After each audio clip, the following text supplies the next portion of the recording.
അപ്പോൾ ആനിവേഴ്സറി പ്രമാണിച്ച് ഈ പ്രാവശ്യത്തെ യാത്ര കോവളത്തോട്ടാണ്. അപ്പോൾ ആദ്യം തന്നെ നമ്മുടെ വണ്ടിക്ക് ഫുഡൊക്കെ കൊടുക്കാമെന്ന് വിചാരിച്ചു. അല്ലെങ്കിൽ അവൻ്റെ ഇടയ്ക്ക് വെച്ച് പണിയും വെച്ചാലോ. അങ്ങനെ പാട്ടൊക്കെ കേട്ട് രാത്രി യാത്ര തുടങ്ങിയിട്ടുണ്ട്. പാട്ട് കേൾക്കുന്നത് പോരാഞ്ഞിട്ട് മത്സരിച്ച് പാട്ട് പാടി അത് വെറുപ്പിക്കുകയും കൂടാണ്. ഞാനാണ് ഏറ്റവും നല്ല ഗായിക, അല്ലെങ്കിൽ ഇക്കയാണ് ഏറ്റവും നല്ല ഗായകൻ എന്ന് വേണ്ടിയൊന്നും അന്നറിയാൻ വേണ്ടിയിട്ട് ഞങ്ങളിങ്ങനെ മത്സരിച്ച് പാടിക്കൊണ്ടിരിക്കുകയാണ്. അങ്ങനെ പാടി പാടി അവസാനം വായിൽ വെള്ളവും പറ്റി വിശപ്പും വന്നു തുടങ്ങിയിട്ടുണ്ട്. അങ്ങനെ പോകുന്ന വഴി കണ്ട് റെസ്റ്റോറൻറ്റിൽ നിർത്തി ഫുഡ് കഴിക്കാമെന്ന് വിചാരിച്ചു. അപ്പോൾ അവിടെ ഒരു ക്രാബ് ഉണ്ടായിരുന്നു. അതിനെ കണ്ട ടിറ്റൂസിന് ഭയങ്കര സങ്കടം. അപ്പം റെസ്റ്റോറൻറ്റ് ആംബിയൻസ് ഒക്കെ നല്ലതായിരുന്നു, ഫുഡ് നല്ലതായിരുന്നു കേട്ടോ. അങ്ങനെ പിന്നെ അടുത്ത പണി നടന്നത് മെനു എടുത്തിട്ട് എന്ത് വേണമെന്നുള്ള ഗാഢമായിട്ടുള്ള ചർച്ചയിലാണ്.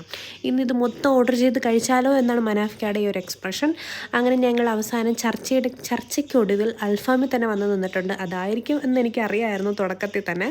അപ്പോൾ ഇതിൻ്റെ ഒരു ഫുൾ ലെങ്ത് വീഡിയോ ഞാൻ അപ്ലോഡ് ചെയ്യുന്നുണ്ട്, എല്ലാവരും കണ്ടു നോക്കണം കേട്ടോ.